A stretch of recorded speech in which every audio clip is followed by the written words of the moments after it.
Send them my love.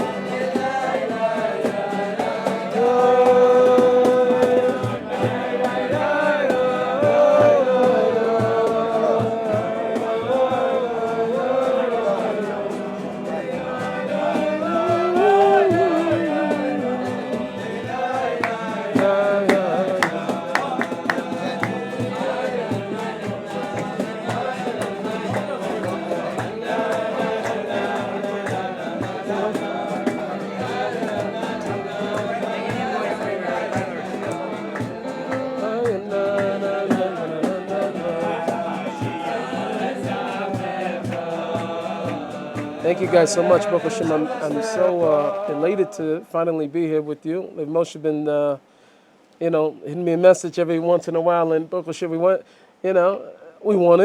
the Kisufim were there, the Ritzainus, and he didn't give up. And last time he messaged me, I wasn't able to. I think I was flying or something like that. I can't remember what it was. I said, but don't give up on me, just tell him, be a breast liver, you know what I'm saying? Don't give up, And Baruch Hashem, we're finally here. I want to apologize also for the delay, because the delay happened because, I know I'm not in America. I'm still black, and I got pulled over by the police on the way here. I have the ticket in my car to prove it. For a while, I was going through the old city to come pick up my boys, my chevra, and I think it was just too many black guys all in a black car. And I can't understand it for the life of me. I'm saying, listen, we got serious issues going on today. You want to come and give me a ticket? But I told him, I said, at least you give a guy a warning. You don't give me a ticket, but he gave me a ticket or whatever. So I'm only saying that to say this is through real Mesius Nefesh that this event is happening right now, Baruch Hashem. So we're here. They have a saying by the counter missionaries, anti-missionaries, but I would say even by Christians themselves, they would probably, anyone that you get, evangelical, would definitely admit, they say that most of the time when people turn to Christianity, even if they were raised as Christians and veered their way, or if they're, new converts to Christianity, generally hit rock bottom somewhere in their life, and at the lowest point somewhere, they have some spiritual encounter. And I don't know if it came through a friend or however it happens to a person. Generally, it happens when a person's in the lowest place. They're hooked on drugs. Rabbi Tovi Singer talks about this a lot. It's a well-known thing that usually people turn to Christianity when they hit rock bottom in their life. Something happened, some major thing. Now, the overwhelming majority of converts to Yiddishkeit, to Orthodox Judaism at least, are Christians. I would say maybe 95%. People that are busy with conversions, they'll probably tell you better than me, but most people that convert, myself included, to Judaism were Christians previously.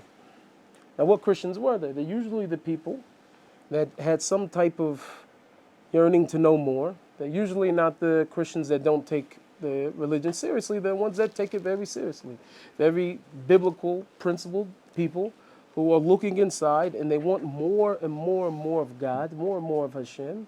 And the more and more and digger they deep, they start to lift up the rug and see all of a sudden there's Yiddishkeit underneath there. And so for whatever reason it is, that they start to feel some type of kesher and connection to Har Sinai. Perhaps it could be that they, Jewish neshamas, but that call usually pulls them in, and they come and find themselves amongst the flock, such as myself. I have this story, I know many others like this. But these are spiritually healthy people. People who are trying to get healthy in their spirituality, generally. Judaism is not usually the first option, right? For a person who's in a very, very low, degraded space. We don't do very good intake when it comes to Yiddishkeit. However, within Yiddishkeit, there's someone who holds this office. The Yidden that find themselves in the lowest and lowest place somehow usually find themselves in the arms of Rabbeinu. So not that we don't have such a thing. We have intake. We have Rabbeinu. And we usually can find ourselves somewhere in his arms at a time of crisis, sometime when we're down and when we're low and when we're out. It's not the only place Rabbeinu can reach. His hands could get a Rosh Hashiva, Lipasha Rosh Hashiva, learning in such and such a place that comes across Rabbeinu's Torah, so he'll grab him also. It was to show the light of Rabbeinu and what we're dealing with here, what type of tzaddik we're dealing with here, that can go up. What does he say? It's a tzaddik has to be, the tzaddik emes has to be a person, and on such a high level that he can go and tell a person who's the biggest Talmid Chacham, the biggest Masmid, that you haven't even begun yet. And he can go take the lowest of the lowest of the lowest person who's covered in the darkest of the darkest actions, behavior, and go and tell that person that you don't know how big you really are.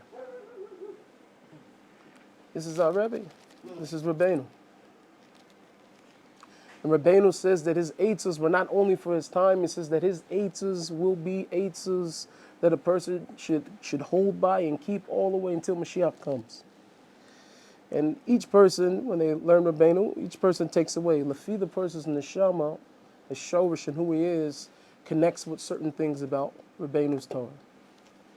So if I keep saying something's the ikar, it's my ikar. I share with you my ikar from Rabbeinu. There's a story inside of a very ancient old manuscript. I take it that most of you guys have been to yeshiva at some point in your life, cheder. Some of you go into yeshiva, been in yeshiva. Yeah, I'm not talking to guys that don't know anything. I don't have to put subtitles underneath anything. It's emotion. There's nobody here that isn't in yeshiva right now. Okay, I'm in yeshiva now, whatever the case is. So I just want to make sure, because this manuscript, I'm almost positive you never heard of it before. It's called Tanakh. And so there's a beautiful story that's told in Sefer Malachim. When we crack it open, you understand that it says that there was a general whose name was Namon. I think he was connected to the king of Aram, I think it was, and he was his general. Very, very famous story for those who study Nach, that he contracted saras, became a leper, and while he was in his home, he had a Jewish maid servant, and she told him, said, there's an Avi, there's a person in Israel, in Samaria, that you should probably go and see and go talk to. So he goes and does his due diligence, and he goes to find out, and he comes to the king. The king sends a letter ahead of him to the Melech, who was in the north at that time. I think it was Achaz, but I'm not sure. Whoever the Melech was in the north, this is after the tribes had split. There was the upper kingdom and the lower kingdom. So in the Shomron, this Melech, he's reading the letter, and he has this message. And he says that, he thinks that they're just trying to set him up, The letter says, essentially, the messenger comes and brings it to him and says that, give me one of those good Jewish doctors, or I'm going to come and see about you. I'm paraphrasing, but something of that nature. So Elisha, through his Ruach HaKodesh, he's able to know, and he sends a messenger to the king that says, send Naaman to me, because they need to know that there's a Navi in Israel. They need to know that there's a Navi in Israel. So he comes, and he's got all these gifts. Naaman, all these gifts. He comes with men, and whatever you do. Even he knew to come and give. You're going to see a tzaddik, you have to come with something. Come and give him some geld, give him something. You have to have something. So he comes, and they get to outside the house of Elisha Navi, and the Gabbai goes in and tells him, says, he's here for you. Elisha says, I'm not even going to go out to him. He sends his messenger to him, and he says, and my master says for you to go tovel inside of the Yarden. He's thinking to himself, he says, why go tovel inside of the Yarden? And he says, this is crazy. He says, I got better waters in Damascus over here. You want me to come get in your dirty pool over here? I traveled all the way for this. So he gets upset and he starts to leave. He says, this was a joke. And so one of his servants come over to him and he says, my master, he says, if this Navi would have asked you to do something much more difficult in order that you should be healed, would you have done it? He says, yeah, I would have did it. He says, so why not just go jump in the water? So the story goes, he goes and he gets inside the water, and then he comes out, and it says over there he had skin like a baby, like a kid, fresh skin. Everything was gone. Saras finished. If you guys will let me talk to you, one of the ikarim that I don't think anybody can argue with by Rabbeinu is pashtus, simplicity. The world has trained us to think that through great difficulty and through great efforts that a person achieves godless, he achieves greatness. And that's true if the person's efforts are in the right place. One of the things that Rab Nassim said when he was on his way out, leaving this world, he says that I know that I guarded all of Rabbeinu's eitzes very, very well. There's only one eitzah that I'm not sure if I was able to be Makayim, and that was pashtus, simplicity. I don't know if I ever reached the level of simplicity that Rabbeinu was telling me to get to. I could come here and I could echo everything you probably heard from the time you were in Cheder, from the time you got into yeshiva and everything, and tell you how much it is. You should be big masmi tam chochab, don't leave the base midrash. You should. I can tell you that. I can tell you what the people who don't think that's so geshmach is to tell you. You want to earn something. You want to be somebody who's very, very successful in this world. You know what you should. You can't sleep, can't eat. You got to put everything into your career. You have to do all of these things. But I'm not going to tell you that. Right before people came to know who I was in a very, very tight and scary situation.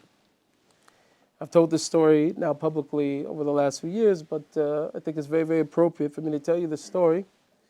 People think they know Nissim Black because of my songs.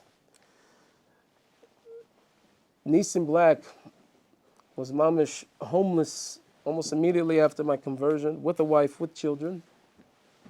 And for a whole year I was homeless. After that year I was homeless, my family, we finally got a place. It was still very, very hard for us to make ends meet. I was working in an office job. And in the office job, there were women in the office. I was really working on my Kedusha, my Tahara, and I decided, I'm going to take a way less paying job. I'm going to go work for Kolel. And just to tell you, I remember the day I sat with the Rosh Kolel and I asked him, I said, are there any benefits with the job? And he grabbed my hand, he took me, and we walked into the base midrash, and he showed me all the seforim. He said, these are the benefits of the job. And during my time there, I had a big struggle inside because I felt always that Hashem has something for me to be doing in this world. I knew and I felt it.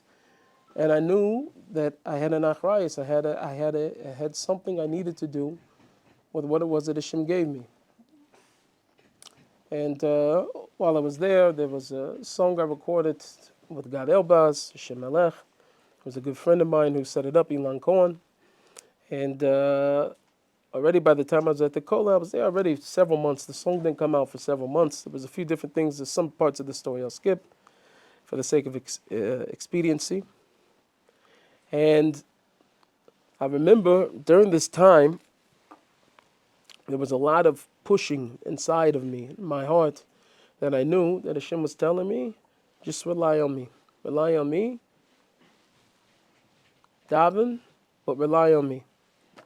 And it's very, very hard for me. I was already, I think, two months or so behind on my rent. I didn't know where the next dime was coming from. And finally, this is when they want to go and shoot the clip. I remember going to New York, and the first scene that we did was the scene I was under the bridge. It was really the last scene of the video, but it was the first thing that we shot. But there was such fire that ran through my body at that moment where I realized for myself, I said, Hashem, What am I doing? And I'm not doing this. And I'm not using my gift that you gave me. Oh, was I doing it? But I was already ready to hang up music again for the second time in my life. And I'm standing underneath that bridge. And so all of a sudden, we do these takes, maybe 2 takes, and I was on fire, and something clicked. And so after shooting, I remember going back home, and I'm telling my wife, mind you, standing there, we're probably about 3 months behind our rent at this point. And I tell her, I said, hon, you know what? I think after I was there, this is what Hashem wants for me to do. And she's looking at me, and she says, I think Hashem wants you to have more jobs. I get another one, maybe a degree. She said, but I don't think this is what Hashem is. I said, no. So we didn't argue, we negotiated. And by the time we were done, I remember saying to my wife, I said to her, I said, listen, let's both talk to Hashem about it. Let's dive in really, really, really, really deeply about this. I was already holding at that time already in an hour or 2 hours already if he's voted this every day. So I told my wife, I said, listen, we're going to dive in about it. And a few days later, my wife comes to me and she says, what do dreams mean? I said, dreams don't really mean anything. Dreams, is the cholent was even gavaldic or was not gavaldic. That's what the dream means. I said, sometimes they mean things, but, sometimes they don't. Most of the time they don't.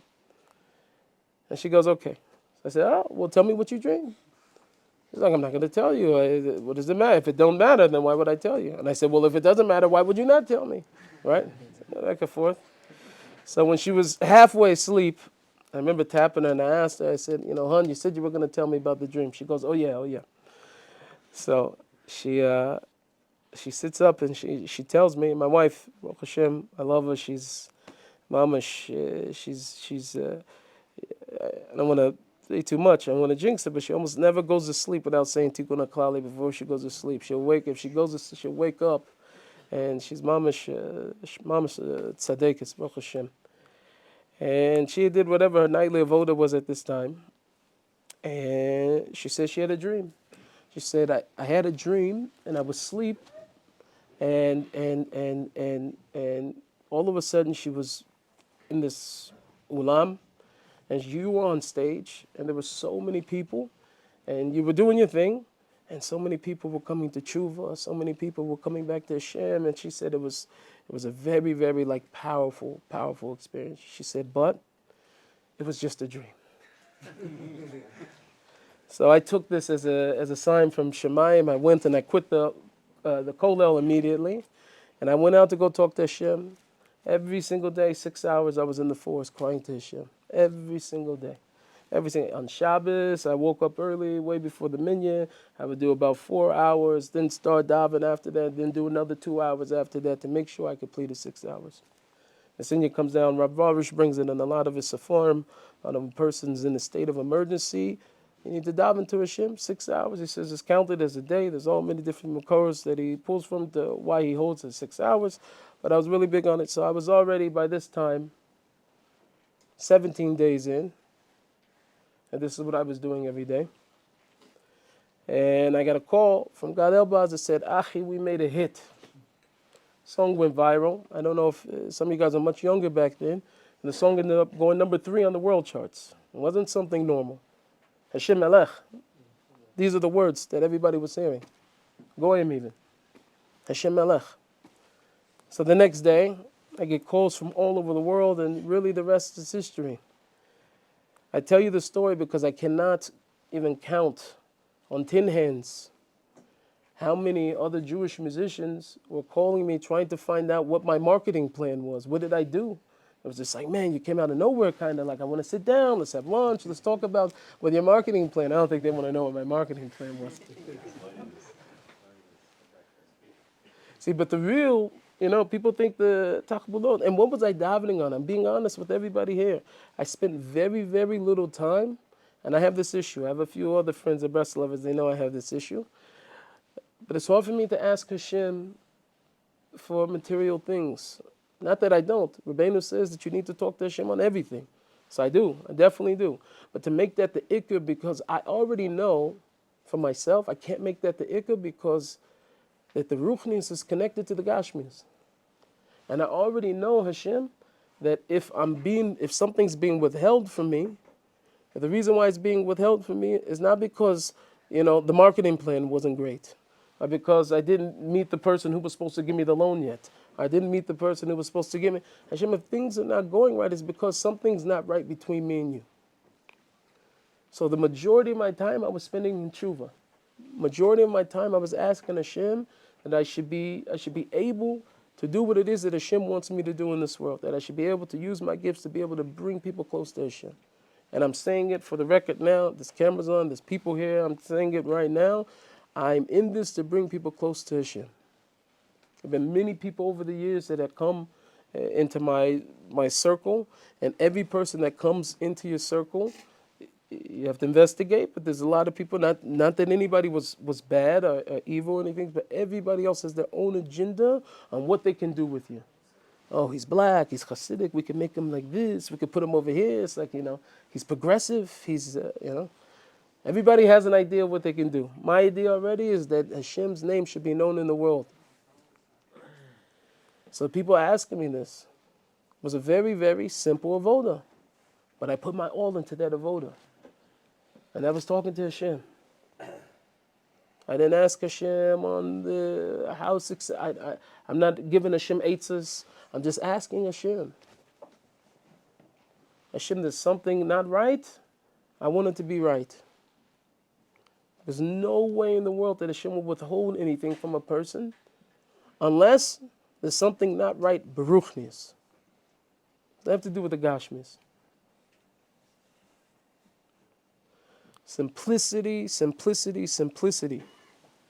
I was in Uman one time and I heard Rav Arush give over a shir. And he said that the hardest avoda is to do the easiest avoda. It's much easier for a person to sit hours on hours. It's much easier to sit hours a day learning Torah. I'm going to tell you why. It's not that it's saying learning Torah is not easy. It's easier to learn Torah because you know what? You get to keep your gaiva. It's easy to keep your gaiva. Everybody's going to say he's a big masmi, wow, he's a Talmud Chochem. Look at this guy, he never leaves a shtender. He answers all the questions in the shir. He's out. So it looks good. If I'm sitting here with the books over here, I hope I actually read this because I'm talking about myself. I'm actually read this. I have so much in my heart that I want to share with you that I have to get into Rabbeinu over here. But it looks good to have the books. But what nobody likes to look like, likes to feel like, is that they have to deal with the chisaron that I have in my life. I have a chisaron. I have chesronis. And now I have to go and stand before Hashem every day and tell him this. And tell him, Hashem, I can't, but you can. Very hard for a person to do this. Why? It should be the most simple thing that a person could possibly do. It's much easier than learning Shas or making it through a page of Lekutei Moharan. I'm in Breslau for years. I still don't know what's going on in Lekutei Moharan. But it's mamish so easy for a person to do all of the work, to keep himself busy. I was working years ago, right before I was Magaya, maybe a couple of years before I was Magaya, and I retired from in my previous life. I retired from my rap career, and I started my Geras and everything like that. I was working in property management. They made jokes, as Nissim, maybe you were always Jewish, whatever. So. And I was working for a particular company, and I remember being there, and one thing, it was there that I started to notice and realize that Hashem, I'm the type of person where it's very, very hard for me to give my all when I don't feel like I'm fulfilling my purpose in life. That if you're in a place, that's your purpose at that moment, at that time, that's what Hashem wants for you. But for me, I'm a very, very sensitive soul. And for me, I knew that my neshama was put here for a specific reason. And the longer and longer I do something that my neshama is not in, it's very, very hard for me to continue putting in all my all to it. At the beginning, you got me. It's convincing. It was great. It was great. But if I don't feel like what I'm doing is serving my purpose of bringing people close to Hashem and spreading Hashem's name, then it's very, very hard for me to continue with it. So one of the things I was horrible at, but all my other coworkers were very, very great at, was pretending like they were working. Because everybody does it at every job, you know. So it's not always work to do, you know. But the whole science behind all of it is to look like you're busy, you know. So each one had a different different minhag. So one guy, I think it was one of the girls that her thing was, she told me, she says, you just got to keep your desk very, very busy. Just pile up stacks on it all the time or whatever. And then make sure you get up every couple seconds or whatever, you know. So, you know, the other guy, his thing was, he comes out of the office, he goes and checks the door, he redoes the coffee. Even the coffee's already filled up already, but he takes it over, comes back, puts it back. He wants to look like he's busy, you know. Me, chilling. Over there, man, I had a sefer, began emunah. I was over here learning. It was very, very hard for me to pretend like I was learning. There's nothing to do right now, so it looked busy. I'm not gonna look busy. It was very hard. There's some neshamas like that. I'm one of them. It's okay. You can call me whatever you want. But for the things I believe in, I won't sleep, won't eat. It's easy to look like I'm doing it. I feel gratification. I made everybody else. I fooled everybody else. But when a person stands before Hashem, you can't use any of that trickery. And it's not comfortable for us, so it's hard to get to that place. That I have to stand before Hashem and I have to tell him all these demons I'm fighting. And it's not that we're telling Hashem anything that he doesn't know already.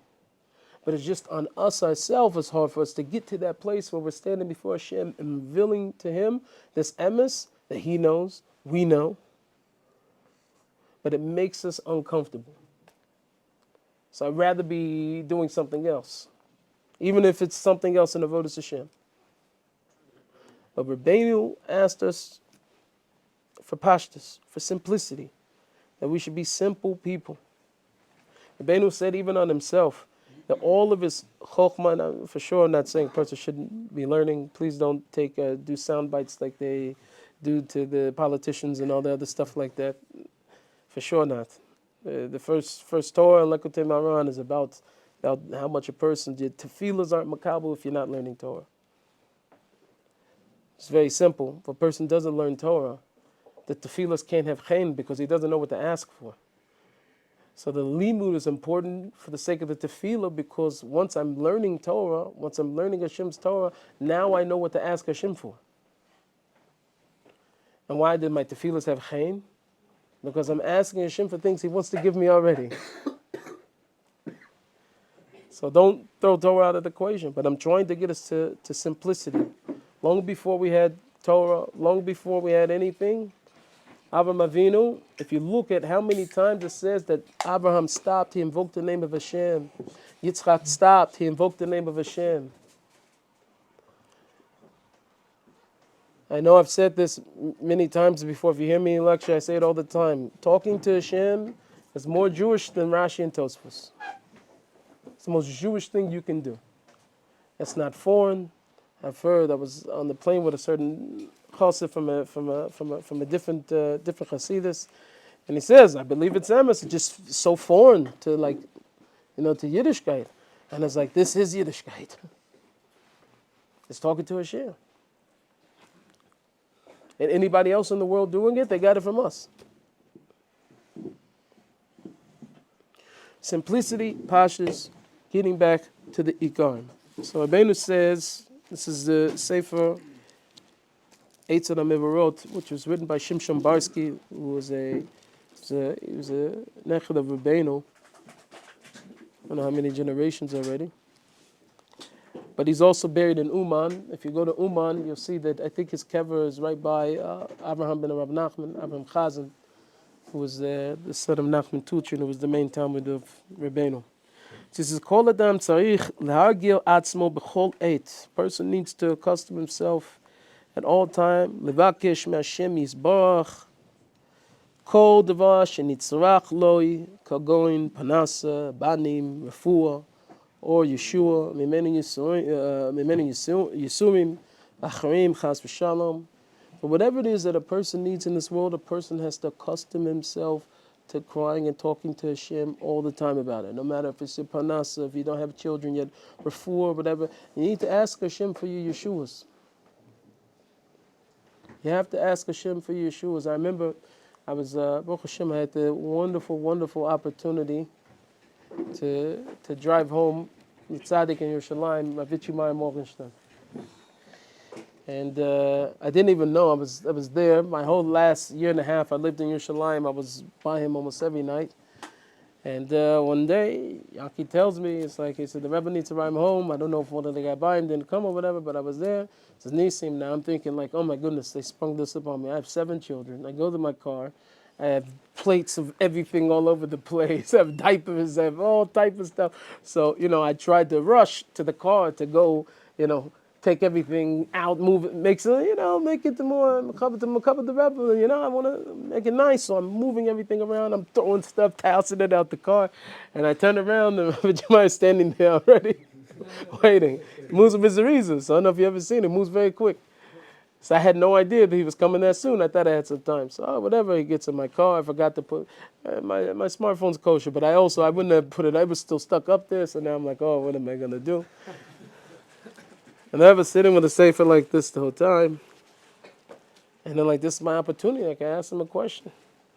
And I told him, I said, I spend a lot of time with Hashem in my life, And there was a point in my avoda where, to spend 6, 7, 8 hours with Hashem was nothing for me. I remember I used to, take jobs. Even when I was working for the Kola, I used to take jobs in Hashgacha that was 2, 3 hours away just because I wanted to talk to Hashem. That was the only reason why. Other than the money was so great. And there's nothing geschmack about seeing people beat up broccoli also.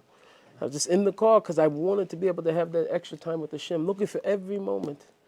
And I said to him, I said, Rabbi, I kind of lost it a bit. I don't feel, okay, an hour or whatever I can do, but I know that that's my lifeline is talking to Hashem. I've seen so much Yeshua's to give us Hashem. Everything I experienced was something amazing.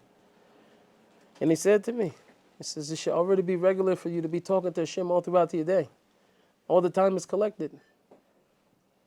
The first day, you have to just be talking to Hashem all day long, all day long. This is what Rabbeinu is saying here.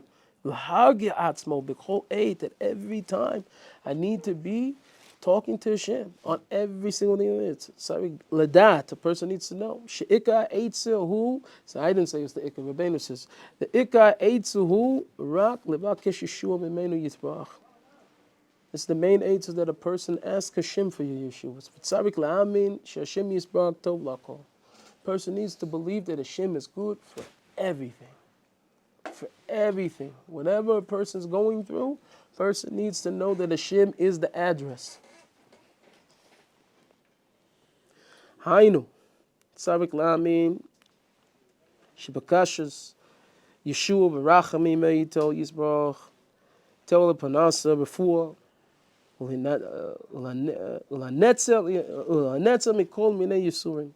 Hashem is going to save you from everything. A person needs to know that if you're asking, you're talking to Hashem, it's not like you're talking to a friend. You should talk to Hashem like a friend, but you're not talking to a friend. You're talking to something much bigger than your friend. You're talking to Hashem. From Hashem you can have everything. And this is the access Hashem gives to us that's so simple, and we just it's not you. I'm saying even me. All of us have times and different things throughout our life that we're busy with other things, and we know that the access that we have to Hashem is unlike anything else. If we could be busy with everything else, except for the one action that's going to help your panasa, that's going to help you with your refuah, that's going to help you with whatever yisurim that a person finds himself in, and to be very, very honest, Rabbeinu is not going to touch you so much here, Rav Shimshon, but the real thing is to kirvas Hashem. The real thing is to kirvas Hashem. For a person to understand that I'm going to be, out of all of this, everything I could be saved from this and that, I could have panasa and other, but what's panasa anyway if you don't have Hashem in your life? What is it? Be healthy, you could be the best bodybuilder and all these other things and whatever it is. The life is so empty without Hashem.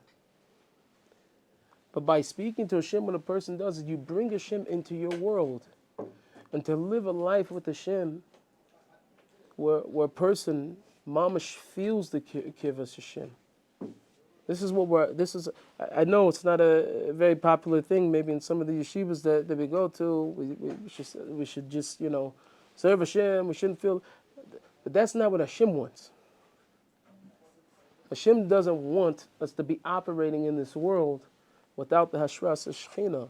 He doesn't want us to be in a place where we don't know if He's there or not. That's not what Hashem wants. Hashem wants, every once in a while, there's a Hester Panim. Hashem has to push a person down. We have to have Yeridas. Why do we have to have them? Rebbeinu says very clearly, because Hashem wants the love to feel fresh. He wants it to be new. Don't get used to me. But the idea is to get back to that place where I felt the Kirvas Hashem, that I knew that Hashem was with me. That's the place Hashem wants us in that place. Rav Ichimaya says, it's brought down by Yom Dechacham, which is based on Ichimaya. He says that if a person goes for a very long time and you're not feeling that Kirvas Hashem, you're not feeling that close to Hashem, you need to check your voda. There's a mistake somewhere.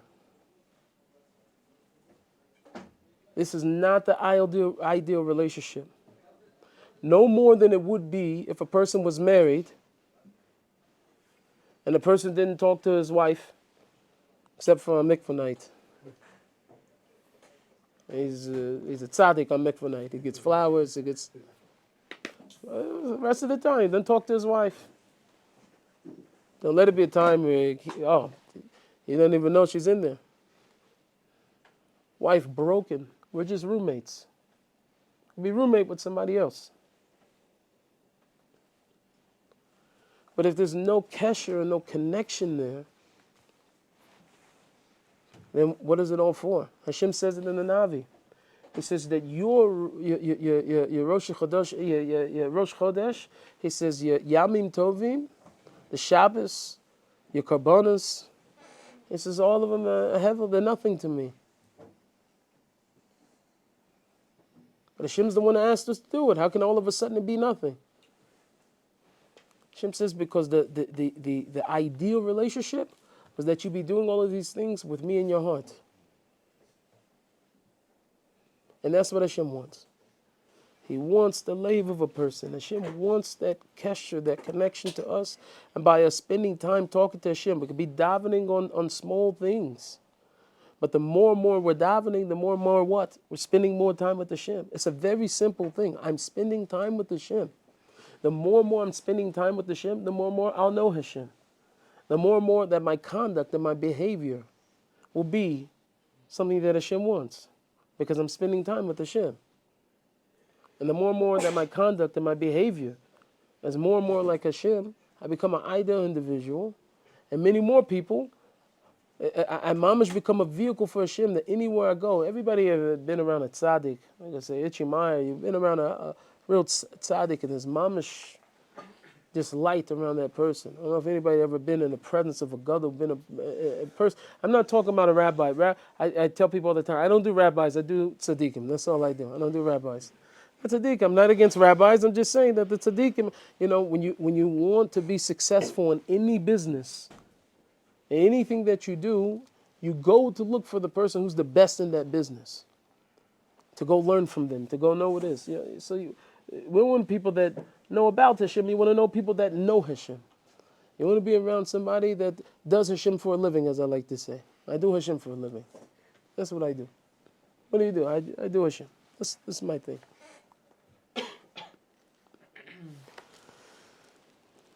So it says, Ki al yedei emuna amitit bitachon yisbarach bitachon bo yisrach be'emes noshim mikol minei tzaros v'yisurim.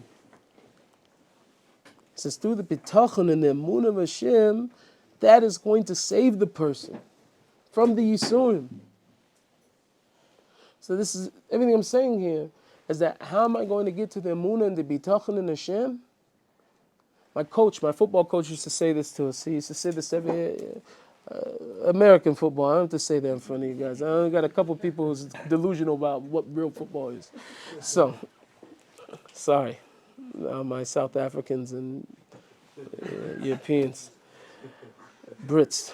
I love you also, but you guys are confused. So, real American football. My football coach used to say to us all the time. He says, he used to stress that it was very, very important to be there with each other in the gym during the off season. Because if I'm in the gym during the off season, then when I step in on the field when it's game time, those are going to be the guys you trust. You were in the gym with them, you were running with them, you were running laps, you were doing drills and all that when nobody told you to do it. And when you go out there on the field, those are going to be people that you trust. The people that show up for the 3 days afterwards, you don't know what the guy's capable of. You don't know if you can trust him. You're going to be looking over your shoulder to see if he did his job right on the field, if he knows all the plays. He doesn't know anything. But the guys who did all the work during the offseason, said I think it was on Yosef at Tadik, and the Siva Shalom says that the emunah that he had mamish built up at the time, he was faced with Ashes Potiphar. This is very, very appropriate right now that we're in the Shovavim. As the Ashes Potiphar, the time that it wasn't Moshe, Rashi even said he was finished. He didn't have any more koach, nothing. But it was the off-season workouts that when he wasn't being faced with that situation, he was putting in so much work and coming close to Hashem. I think there's a midrash that says that his mouth wasn't stopping moving at the time that he was in the prison because he was he was talking to Hashem so much. Mouth didn't stop moving. This is Yosef Atzadik. So by the time he's faced with a test that he cannot pass this test. He was bleed das. When a person's faced with the temptation, he's bleed das. He has no das. At the time he was faced with the test, his body took off by itself. Because of all the work and all the avoda that he had put in at the time when it was the off season. Body took off. Couldn't help it. Seen his father. However you want to take it, everybody knows he didn't have any more koach anymore and something happened, he took off. Because of all the avoda that he did. So only through emunah and bitachon can a person be saved. How do I get to emunah and bitachon in Hashem? You can't trust somebody you don't know. So if I don't know Hashem, how will I ever be able to trust him? So I've been asked a lot of times. When I came to Yiddishkeit, I tell people all the time, it wasn't hard for me to start keeping kashrus, to keep Shabbos, and to start, keeping halacha on the things that we all know. For sure, it was not a tough thing for me. The reason why is because the way I came to Hashem is I fell in love with Hashem first. By Boli Tshuva and by people that are frum. I said this recently. Is much, much different than the ger, even the Baal Tshuva. Because what happens when the Baal Tshuva starts to wake up and realizes that there's some chashivas and whatever level to his Yiddishkeit, everybody around him wants to catch him up on what he didn't know already. That was the Shabbos, you missed the tefillin, you missed this, so what is he doing? And he's having a geschmacha time at the Chabad rabbi's house, whatever the case is. Chabad, they're gewaldig, they bring a lot of Yidden back. However it happens, whatever, the rabbi on campus, whoever it is. But they're so busy to catch him up on what it is that he missed out on in terms of Yiddishkeit. If the person who's from birth, the way he's brought up, is this mamash, you learn this from Cheder, you have to this aleph bet, from aleph bet, you learn about Shabbos, you learn about tzitzis, make your brachas in the morning. I know my kids are from birth, they all have this disease also. It's okay. So, but what happens is by Ger Tzedek, in most cases, the first encounter that we have is with Hashem first. Never heard about Shabbos yet. Didn't hear. A lot of people I've talked to didn't even know what a Jew was yet. When they pick up this Bible, they start reading the Hebrew Bible, the scriptures. And they start seeing things over there that mamash wake them up and they want Hashem. They start having kisufim for Hashem. And the more and more they learn about Hashem, they learn more about what Hashem loves. What is Hashem like? And they start spending time with Hashem. This is exactly what I did. The more and more time I started spending with Hashem, the more and more chashuv a Yid was to me. More and more chashuv the Shabbos was to me. And by the time I came to a place, I fell in love with Hashem. Even before I was even thinking about being a guy. I wasn't even thinking about conversion. I was looking for the next thing I can do that would be pleasing to Hashem. But it starts with relationship. The way to get to that relationship is through tefillah. Kemavara b'Sefer Hamidus. Rabbeinu says in Ot Bitachon Sif Zayin, B'zeh Lashon, he says like this: Misha Boteach be'Hashem Yisbarach, Hakadosh Baruch Hu Matzilo Mikol Tzaros. That if a person, by trusting in Hashem, a person is going to be saved for whatever it is that they're going through, whatever tzarah that the person is. It is by trusting in Hashem.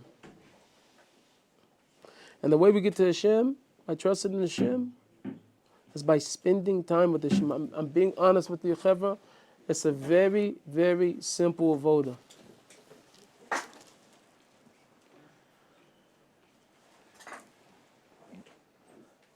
What fired me up about Limud Torah, what fired me up about avodas Hashem, davening, waking up, whatever, pushing myself. I'm not going to say all my things. The things that got me fired up was because I was spending so much time with Hashem. A person starts looking for the next thing I could do to make you happy, Hashem. I remember one time I spent at a big situation that was going on.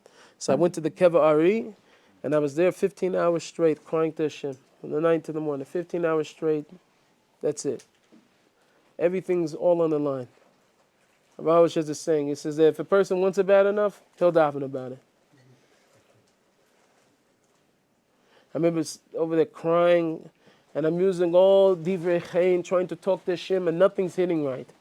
And I know I'm just trying to get to some place that where Hashem's going to at least help me out of whatever tzar I was going through at the time. And I remember stopping and I said, Hashem, I just want to make you happy. I just want that when you look down and you say, you see me, you're going to say, that's my Nissim. Hashem, I want to give you nachas. All this I've been talking about for the last few hours, Hashem, the main nakuda is, Hashem, I want that you are going to be happy with me.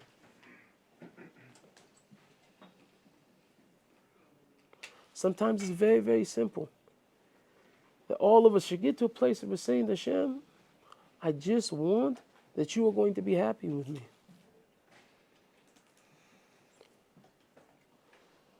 And that ratzon for Hashem to be happy with us, to give Hashem that nachas, is going to drive a person to learn Torah.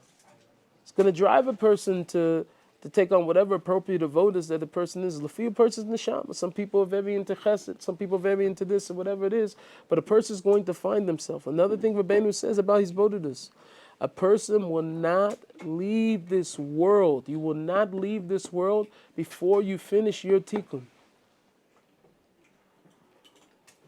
There's Gemara that says each person, he passes away, he dies before fulfilling even half of what it is that he wants to do. Rabbeinu says, not those who are listening to me, they take this eitzah, you're not leaving before your time. Not only are you not going to leave before your time, but you're going to be able to masakin every single thing that depends on you from the Yemei creation, from the time of Adam Arishon. You're going to fix it.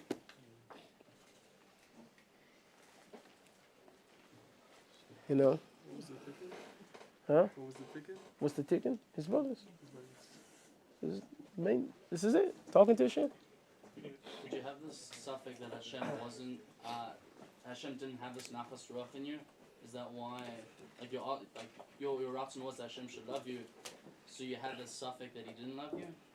The suffix. What created The that? suffix wasn't that. I was trying to find an access point into my life. Sometimes a person could talk, and you could be spending a lot of time with Hashem Nefilu, and you're talking to Hashem, and you don't have the divrei chen. You didn't hit your heart yet. The most important part about talking to Hashem is divrei emes, right? Hashem's close to those who call upon Him be'emet, in truth. You call to Hashem in truth. That's how I draw Hashem in. So I'm trying to find the ikar nakuda of that truth that's going to help my words start flowing. And that was it for me. That my whole nakuda, why I came here, Hashem, and why I'm talking to you is because I want that you're going to be happy with me. Not that Hashem doesn't love us, but the Indian notion idea, over the years, Rabbeinu was the what they call Rabbeinu. He's he's a doctor of the soul. He's refuah to a person neshama. But the emes is that Rabbeinu even says that the beginning of Avodas Hashem is a year of Einish. Most people don't like to do it. We do the love stuff all the time. Because we love Rabbeinu. Hashem loves you. And it's true. Hashem loves us. Hashem is head over the heels in love with us. But we cannot forget that the beginning of Zir Einish. Rav Nassim does come to tell us that if thinking about it too much is going to drive a person away from Hashem, that's not the purpose of it. The same thing about learning Sifrei Musa. If it's going to drive a person away from Hashem, that's not the purpose of it. He said, but then that person, particularly at this moment, should stay away from it. But we have to realize that there is things that we could do that make Hashem not happy. And part of the year, how they get to be Tochen and Hashem, right? As an example I used years ago, I was talking to some boys, I said maybe last year, a year and a half or so ago, that, when a person goes and runs pickup games, a basketball, this is actually pretty appropriate, you're talking about playing a basketball, and there's always some excuse as to why I can't school these guys on the court, you know what I mean? But when it comes to basketball, I grew up in the hood playing basketball. So you run to go play a pickup game, there's always that one guy who comes when you're picking teams. That one guy, when he goes up there, everybody you want him on your team and you don't want to play against him. It's always that guy has really got game over there, and you don't want. Sometimes it's two, but usually it's one guy on the court. Everybody's already sized up and they say, this guy, I want him on my squad. I don't want to, What is that? It's year. It's respect. If a person doesn't have year in the Hashem, you have year in your relationship with the Hashem, then why would you want him on your team? What does it matter to you or not if Hashem's on your side? Because everything that's out there in the world, it can harm you, it can hurt you, it could do anything. So it doesn't make a difference if Hashem's on my side. But if I have yirah, if I have fear of Hashem, and I respect Hashem, and I know how big and how great Hashem is, I'm going to want him on my team. And I don't want to play against him. So this is what I mean by making Hashem happy. Everybody wants to be on their side of making Hashem happy. Not that a person doesn't do a small action and Hashem doesn't get the greatest nachas from it. We can understand Hashem's nachas. But we shouldn't tread in a relationship where we feel like, it's too spooky to talk about Yira and your Sainish. And it's the reality of the situation that we're in. It's very, very appropriate right now also too. It's very hard for me because I had like 30 things I wanted to talk to you guys about. This is what Hashem wanted, so this is what happened. But it's very, very appropriate at these times in the Shovavim. Baruch Hashem, I just heard from Rebbe Rav Weinberger, recently one of his shiurim on Shovavim. He said that why is it that Shovavim was never mentioned? And none of the Sefer Kodesh of the past, it's not in the Torah, it's not in the Yerushalmi, not in the Bavli, not anywhere. Until you get to the Kisvei Ari, you get to a few things later on, then we start talking about the closer. He said we get to the Geula, Shovavim is becoming even a bigger thing. Why all of a sudden? Not Pito. Why now? So he said something mamish beautiful. He said that when it comes to Tishrei, Elul and Tishrei, it's a time of tshuva. But it's a time of tshuva when we're asking Hashem to forgive us on everything that was written, everything that we could see, everything that was written in black letters. During the Shovavim, the reason why we don't find it in our text before is because now we're making tshuva on everything that wasn't written. Meaning, you could say to Hashem that, I'm sorry because, I miss Shachris. That's Tishrei. But the fact that I davened, I woke up, I went to the mikvah, I had a chavrusa, I did all those things, Hashem, and I didn't think about you one time. That's not a Tishrei, that's Shovavim. Shovavim is kashrus, it's connection, kesher. This is why this is the bris, the meat of shukah. This is our place of kesher with Hashem, our place of bonding with Hashem. This is Yisod. This is Shovavim. And because it's all about kesher, that closeness with Hashem, this is the reason why. That during the Shovavim, So the question is, why is it not in any of Rabbeinu's talking? Rabbeinu never brought it. Even if it's in the Kisvei Ari, Rabbeinu didn't bring out anything about the Shovavim. So Rabbeinu says something very interesting. I was thinking about it on my right here. Rabbeinu says that my Sefer Lakutei Moharan is a commentary on the Shulchan Aruch. Now, we didn't really see this until Rav Nassim really brought it out in Lakutei Halachot, and we're able to see that everything Rabbeinu was saying really is a commentary on the Shulchan Aruch. But what did he bring out? What Hashem put in black writing was that which was in white writing, the things that we didn't see. Meaning that kesher, that connection to Hashem. Meaning that it wasn't about the karbanos. It was never about the observance of our Shabbos alone. It was about our heart being with Hashem while we were doing everything that we did.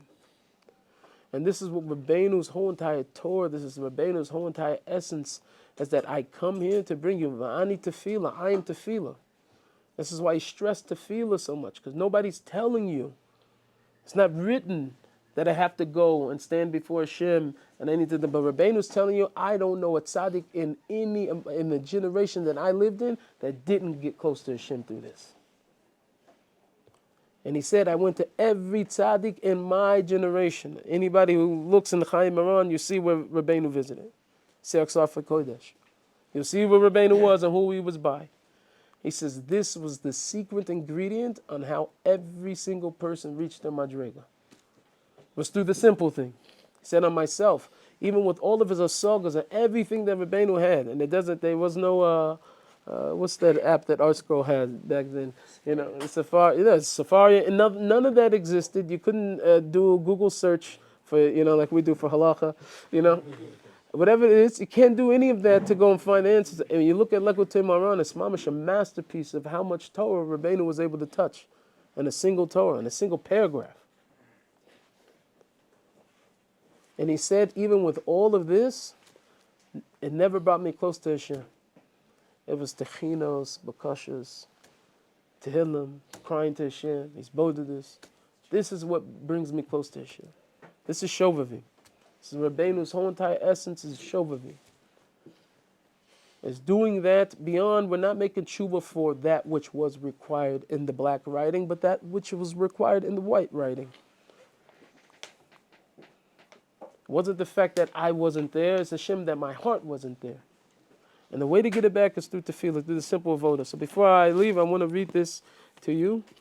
I have it maybe in the back of a tikkun or klali. You guys don't mind if I read it in English, right? It's okay to read in English. We all understand English. If not, somebody translate. This letter that I'm going to read you, Rav Nachman did not personally write. It was written by Yitzhak Breiter. I think it was Yitzhak Breiter, who was one of the tzaddikim who came to Rabbeinu back in Uman many, many years ago. Yitzhak Breiter actually died in the gas chambers, I think. But he was a big Eved Hashem, big breast lover. He was an Ish Pashut. He was mamash, a person who was a Talmud Chacham, but he didn't even like being called Rabbi or Rav, even though he had Talmidim. They used to call him Yitzhak. He only called me Yitzhak. He was a big tzaddik. But he took from different places where Rabbeinu talked about the inyan of his bodedus, and he wrote it in the way of a letter and signed it with Rabbeinu's name. So I just don't want anybody after I read this going looking like, where's Rabbeinu's letter? Yitzhak Breiter wrote it. But it's based on all of Rabbeinu, everything that Rabbeinu said to his Talmidim over the years, but it's mamash gevaldik. I hope it speaks to your heart.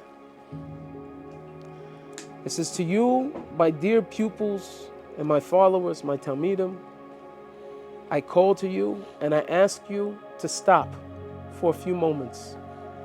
And I want that you're going to listen to my words. For I'm speaking for your eternal benefit. Know that I worked hard to bring you close to me. For you surely can feel some of the miracles that were performed on your behalf. I urge you not to let anyone fool you and not to fool yourself.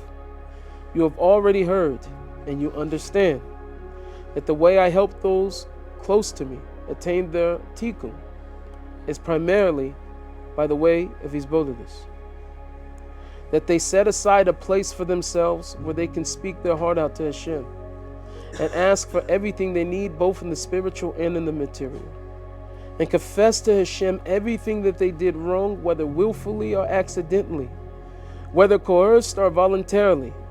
Also, that they thank Hashem for all of their amenities, both in the spiritual and in the material. And in this, I succeeded in arranging with Hashem that if a person stands before Hashem for an hour a day in his bodhidus, and even if he has no spiritual arousal, or he can't say a word, only that he forces himself to yearn to speak to Hashem, he will merit everything good, and there will be no stern judgments against him. For his soul will be corrected. He will reach his tikkun. Not only that, but all the heavenly realms that depend on him since the creation of Adam until the coming of Mashiach will be rectified as well. The Hebrew says, Nefesh, Ruach, Neshama, all of it will be rectified. For this is unshakable, and I guarantee it. Signed, Rabbi Nachman of Breslov. It's always I voted this if you're ever looking for it. This letter. Rabbeinu says, I'm going to take you on a path, on a new path. It's a very ancient path, but it's a new path.